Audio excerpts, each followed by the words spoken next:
Hello everyone, welcome to SKLIVE. Today we have India's most deadly bowler, the fastest bowler India ever had, Mr. Javagal Srinath. Sir, welcome to SKLIVE and thanks for sparing your time to coming and for coming on the show. How have you been, sir?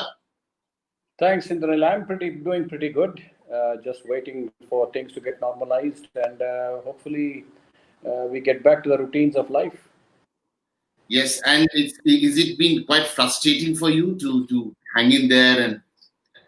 It is actually, but I mean, what can anybody else do? I mean, we got to go through this. This pandemic is Yes. taking its own time, and I'm sure we'll be able to find a solution for this. But more than anything else, I think we need to find a way to live with this pandemic, and I'm sure we have most of us have learned the way to deal with this pandemic and then move on in life. Yes. So what have you been doing? Because I know for sure you're very industrious as a person. You must be using something this time at home.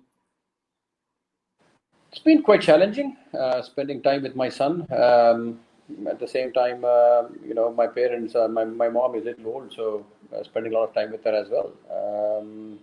Yes, I think it is challenging to stay at home and get used to the domestic life, which is in a way interesting for a lot of things. In the sense, I mean, reading has gone better. Then meeting relations, during the off the lockdown period and all of it. I think I've from on the personal front in terms of my mending relationship with people whom I have not really met them for many years. I mean, I've been talking to them. I've been meeting them off late as well. So you have seen the generation of two fast, cricketers. You played with the likes of Kapil Dev and also played with the likes of Zahir Khan and Venkatesh Prasad. How's been the journey? Being part of two generations of cricketers. I think it is like passing on the baton from one generation to the other. There is a responsibility for everybody to hand over that baton to the next one and to the next one. I think I got a tremendous support from Kapil Dev and co. I mean, I made very clear to Zahir and Ashish that what is the best thing to do as fast bowlers. What's the best way to handle fast bowling over year after year. Those discussions are very important for the newcomers to treasure them and implement them in their lives. So that baton is somehow or the other passed from one generation to the other, which is a good thing. As of now, I think we are in the best phase of fast bowlers. I don't think India has ever seen these many good fast bowlers operating in tandem, like the Bumrahs, the Umesh Yadavs, Varun Arun is a fantastic talent who hasn't got a chance yet. Then you're looking at Ishant, who has turned out to be a fantastic test match bowler now. And also so many other fast bowlers. I'm so pleased with the way they are shaping up. I think IPL has done a wonderful job, which is a pressure cooker situation almost on every outing. And when under pressure, I think a lot of lessons are learned. And the way it's been translating to the ODIs, and I think what we need to do now is to translate that to test matches as well. It has translated. One or series is fine, but I think our fast bowlers are all well matured. I mean, Mohammad Shami, you can't miss out his name. He's another wonderful talent, what we have seen, and a senior fast bowler in the side. So I think if you go by the history of Indian fast bowlers, this line of bowlers will stand out. And they are the best I have seen of late working in tandem. Your generation of fast bowlers, you, for instance, you laid the pathway for all the fast bowlers what we're seeing today. You laid the stepping stone. Well, yeah, go ahead. Sorry. Yeah. I don't think it is any stepping stone. Only thing is that you as a fast bowler, I think you should always be optimistic. You should always believe in posterity that you will have good fast bowlers who will come and take over. And also it's a nice thing to feel that they will be better than you. And I think the kind of fast bowlers what we see now are definitely that. So you have a huge fan following. You're bowling was, after Kapil Dev, you're probably the best thing to have happened to Indian fast bowling. And people across all generations agree to that. But, when you started off, I remember your hat trick. We used to hear about your hat trick against Hyderabad. First domestic game you played for Karnataka. And did you get that hunch that you're going to go all the way and play for India the way you did? I was not seeing this as a profession, honestly. I just played it for the passion, for the love and the interest. I was self-motivated to play this game. I never thought that I would play for India, honestly. I just wanted to play this game, and one thing led to the other, and then finally I played the Ranji Trophy, and such performances, like getting a hat trick on debut, it's always a dream come true for any fast bowler. So that will change your mindset to some extent. That will open up ideas that, look, I think there is a possibility that I might play the next level. And that happened with me. What it gives you is a kind of a push. It's a shot in the arm that you get the attention of many, and then say, "Oh, this guy has got a hat trick in the first match, so we got to see who he is." So yeah, this helps, but at the same time, it's your hard work by the end of the day. I think it was, be it Anil, myself, Prasad, the Karnataka boys. I think we never kind of relaxed at any stage. We just wanted to win all the games. So that was burning in our hearts all the time, that we need to win. I think when we played cricket for Karnataka, the Karnataka team wasn't really doing that well. So therefore, we, in order to justify our inclusion in the team, that we had to really perform well. So therefore, the attitude was perfect. We had a similar attitude, myself, Anil, then Avinash Vaidya, and all these guys. I think we had a great attitude, I think. And therefore, winning became a passion for us. And automatically, when you look backwards, there are a lot of good things that we did to start winning the games. Absolutely. And, it was this attitude which saw you bowling at 150 in 1997-98 series against Australia. And then it went up to 157 later on. Did it come naturally to bowl fast like that? Yeah, it's all about in the action. I really didn't know how quick I was, but sometimes I was told that I was a little quick. Yes, I think pace helps. It is branding for any fast bowler. And I think when nobody likes a ball coming at a brisk pace, the batsman will not like it. So obviously, the moment he doesn't like, little fast, then obviously, you stand a chance of getting more wickets. I think I'm also guilty of the fact that I banked on my pace quite a bit, and that probably aired my length by pitching short all throughout my career until the technology came in and I started seeing what is going wrong in my length. Then what happens is that all these years you have been used to bowling that length, to go back or to pitch it a little up wasn't that easy for me. Anyway, I think the technology came to our rescue. That is probably at the fag end of my career. Therefore, so pace is one aspect. That's a very thrilling aspect of this game, but that's not all about. I think it's about the way you swing the ball, the way you move the ball, how you set up the batsman, the strategies, your energy levels within the conservation part. All of it, I think, come together to make a fast bowler. Yes, I think I was fortunate, and there was times I clocked probably 150 and above. But I think on an average, it was less than that. 1 odd spell maybe a little quicker. So your pace was the one which got you going, or was it also the in-swinger and the leg cutters you developed as you played international cricket? Well, I think you would be a devastating fast bowler if you were quick and also bowled out swingers. But mine was more or less coming into the batsman. I think you can trouble the batsmen, you can cramp them. So therefore, I was little effective in the test in the ODIs, and that the opportunities which I got at the initial stage was more on the ODI side. So when the ball started coming in, so you basically cramp for the room, and therefore you don't allow the batsman to score runs. So that helped in a way. Yes, pace is important, and the best combination is the blend of pace and a good line and length. Now, this two has to at some point converge. So, a young fast bowler with an experienced head will be very effective for the side. But it will take some time for that experience to add on to anybody. That's what we need seniors, we need our colleagues to help us out. I think with technology and all of it, I think that experience will come. There's a shortcut for experience now. Absolutely. A former Zimbabwean captain, Alistair Campbell, once said, "You're faster than Alan Donald." Maybe a few spells, it might just automatically happen. I mean, it is not within. When I was not consciously working on my pace to see who I should bowl quicker than somebody else. I think you get your rhythm sometimes. The team needs some quick wickets. All of this motivates you to, get your line and length, and also, get the pace backing.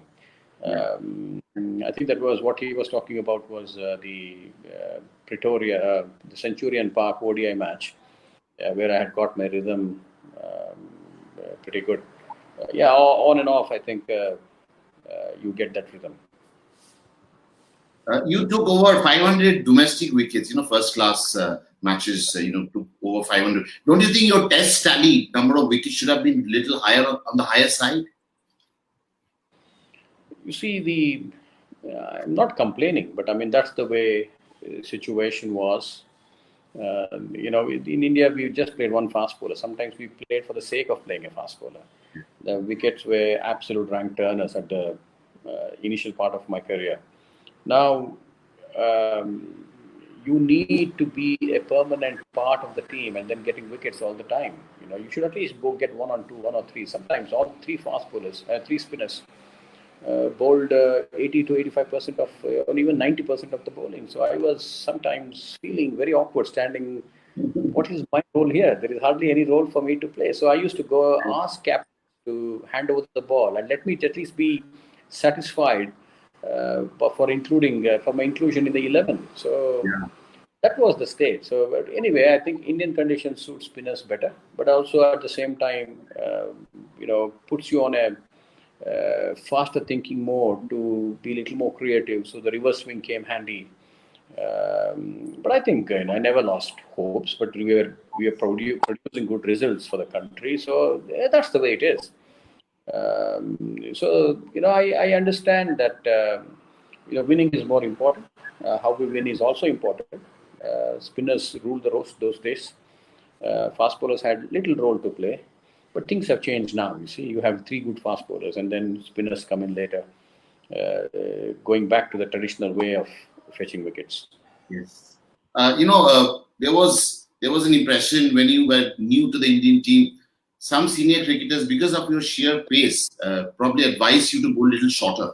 Probably, we get that feeling. If you would have pitched the ball up, you could have, ended up many wickets at the highest level. I think learning is within. I think we need to learn. So we seek help from people, but those are all tools to kind of invoke those learnings which are within us. So whether somebody asked me to bowl short or somebody asked me to, a lot of people who have asked me to bowl up as well, which I have not done, honestly. So it is our own learning. So you can't expect somebody else to come and spoon feed you. Yeah, in a good, kind-hearted, if somebody comes and gives the right advice, and if that advice can sit on your competence, well and good, yes. I think that will enhance your game to a large extent. But sometimes, it doesn't work. Sometimes it works. So advices might come from all quarters, but you have to be smart to learn everything on your own. Use the advices nicely and then get the best out of you. So, I mean, that it is unfair to say that somebody advised me wrongly or rightly, whatever. By the end of it, I think we need to have the skills to go and ask the right things from the right people. And that advice have to be implemented on your physiological side of your body. I mean, physiological side of you. It is not easy. Coaching is probably the most difficult part. So somebody saying 1 or 2 words and then you coming and implementing it straight away is not, it doesn't work like that. We have to work on our game.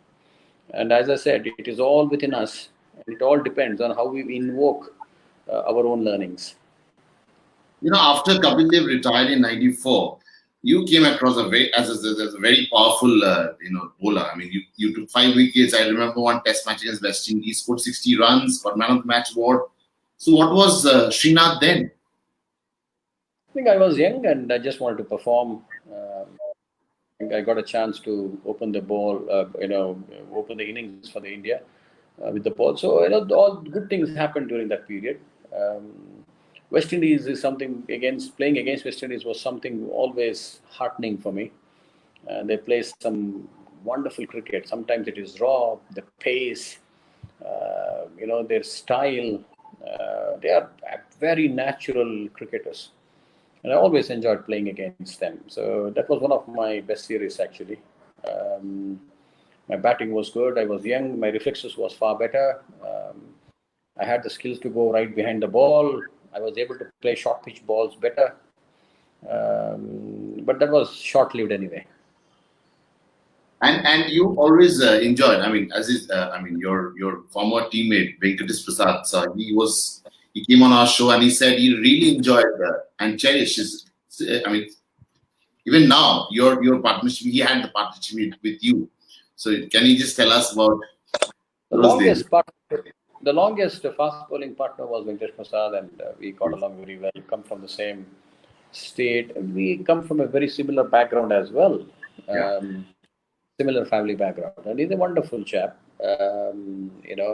Absolutely, he's a pure talent, and I think he has grown. He became a wonderful fast bowler just because he had height, and he was able to utilize it to the. So if you go by the copybooks, you will not be able to. Put things together and say this is how somebody who is tall and somebody who is lanky would be bowling like this. I would say one of the best talents I have seen as fast bowlers in my era. His outswingers was fantastic. I still remember the England series when he made his debut. He was outstanding. I think none of the English players were able to put their bat onto the ball. He almost beat every 4 balls in an over. He got 3 or 4 5-wicket hauls, and he was unplayable. And that was Prasad actually. Given the conditions and the bounce what he used to extract because of his height. And even in the slog overs, I believe he's one of the best slog over bowlers the country has ever seen. His deceiving from the back of the arm. The way he went about and bowling those slow ones was unbelievable. And we had a good friendship as well. Even now we are good friends and we enjoy a laugh once in a while. So Prasad and myself, we had a good stint for a while. And I remember in that '96 England tour, how the wicketkeeper used to collect the ball on the shoulder. That was quite a pleasant sight. And Indian pacers bowling like that with that kind of pace and bounce. In England, some conditions when the wicket is little damped, you always get the good bounce and pace. But I think my experience in England during my Gloucestershire also helped to understand the conditions better. So I had a fair understanding, fair feel of the pitches across England. Srinath sir, you also had a lovely stint in South Africa. You got a lot of success against that team. I mean, what was bowling in South Africa like? Well, I think South Africa brought the best out of me. Some or the other, my peak performances, or when I was bowling really, when I was in the form, we toured South Africa and so on and so forth. I enjoyed bowling on those pitches. Southern Hemisphere, I think it provides some wonderful pitches. I think the pitches suited nicely. And although I was a little short, it helped me bowl that right length in South Africa. And it was challenging to see those fast bowlers. So, they inspired me a lot. The Alan Donnells, the Brian McMillans and Craig Matthews and all of them. Wonderful for Brett Schultz. He was probably the fastest bowler that I have seen. And there was another guy called Stalin Bosch who played one of the side games. And these two guys were terrorizing everyone. So, this motivates you when something of your own profession stands up to you and brings out that huge dimension of pace or swing or, all those things, the skills. You are kind of so excited to add one of those skills. So you just go back and then start working on one of the things that what you saw just now. So, the fast bowling part of it always motivated me in South Africa. And coincidentally, my performance also got a little better there. So you are the only second player, I think. I mean, Azharuddin being the other one, who has played 4 World Cups, 92, 96, 99 and 2003. So Yeah, how that's you because look back at those tournaments? well, those are all statistics, but I started with the World Cup. Actually, my career got launched because of the World Cup in 1991, so I was lucky. And then anybody who has a good 13 years of career will probably end up playing 4 World Cups.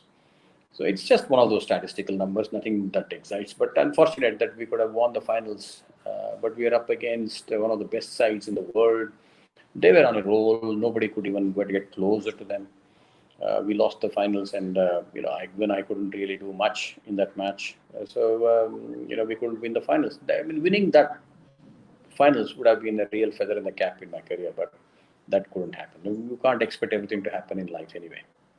But what went wrong in that 2003 final? I mean, they battled. We're up against, honestly, we're up against one of the best sides in the world. Of course, I mean, we could have, we had a chat after that talking about we should have fielded first, or we should have batted first and all of it. So those are all hindsight's expertise, what we bring post the match. That is not the fair discussions, but I think they were a better side, honestly. Man to man, I think in terms of experience, the same team had won the previous World Cup as well. So putting all this thing together, I think they were far ahead. We had to play. All of us would have play. We should have played twice our potential. Probably that would have been the best result then. You wanted to quit before the 2003 World Cup. It was Saurav Ganguly, the captain then, who convinced you. What did he tell you, and what was your reason to not to play the World Cup? I think just before the World Cup, I think during the we had previous to the World Cup, we toured Australia, West Indies, and then without my knowledge, the selector said that you're taking a break. I mean, generally we used to have a talk, and then I used to go volunteer, saying that look, I need a break because I'm bowling a lot. But this time they just voluntarily said that look, we are giving you a break. So which didn't go well with me, and I was little, obviously I was a little upset, and then decided, I think we should. I didn't want my career to be played in the hands of anybody. Yeah. I think when you start a career, you end a career nicely, and you don't allow anybody else to play with your career. And these are the things. Sometimes such thinking also helps you to will also kind of puts you in a position where you are always on the mark to do better. However, when these things happened, I was not happy and I missed the England tour. Of course, Ganguly called me and said, look, you better be part of the England tour. And I was upset and I said, no, I won't be. I mean, I should have played. And now if I really think back, I think I was playing county cricket there. Instead of that, I could have played for India. Anyway, then again, little later, when things cooled down, I decided to come back. And I wanted to end up playing the World Cup. Look, every World Cup is like one generation. So the new guys come in and a lot of changes do happen. So therefore, I played the West Indies series just before that, went to New Zealand, and then needed those one-day bowling experiences before the World Cup. And that's how it happened. Now, I remember the Australians were touring, they were playing a tri-series, and when you decided to speak to then President Mr. Jagmohan Dalmia, and then I was part of the press conference, and you went around. So, I mean, you're actually the most dignified fast bowler I have seen, and the way you went off also, it was so full of dignity and everything. I could have played one more year, maybe in Australia, England, and all these places. But I mean, that's not the way we can choose the games. Maybe my strength in India was diminishing. And they were hungry fast bowlers, and I didn't want it to block their way, and then also play my selection in the hands of the selectors. So therefore, play my career in the hands of the selectors. So those are the decisions which made me quit, and I was quite happy. I didn't regret or anything. I had 13 years of cricket under my belt, and I think it is always good to walk out with some dignity. I remember I was in college when that 99 test match happened. You took 13 wickets. Unfortunately, India couldn't win that test match, and you didn't win the man of the match award also. Um, well, I mean, unfortunate that we lost that match.